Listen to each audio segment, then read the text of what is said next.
Next question is, even if I've been to the bathroom before I exercise, sometimes I still feel that I wee a bit.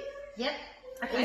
Is that normal, or what could that potentially mean? Yeah, okay. So it's very common for loads of women, no matter what age group, is we empty our bladder before we exercise. It's not something I think is a problem. I think it's a good, because you don't want to interrupt your hour of PT or your exercise by having to go off and wee. So again, that's a normal thing. I think that's a just in case wee that's normal.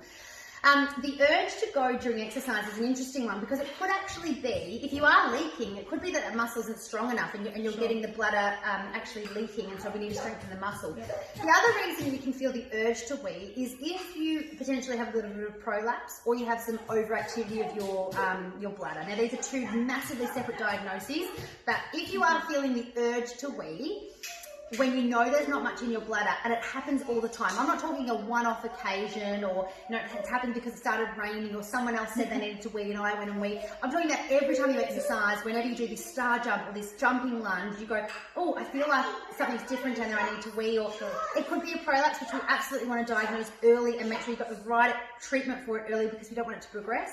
Alternatively, it could be an overactive bladder, and again, this is something that we see very, very commonly. And it's about making sure that we settle that bladder down. So it does require some specialised treatment, but if that was you, I'd be saying make sure you book an appointment with a physio. You don't need a referral, but it's just making sure that you're getting that treatment now, hopefully before you're 70 or 80 when it becomes a problem. And I don't want to freak everyone out, particularly if you're older, but the number two reason for going into a nursing home is incontinence.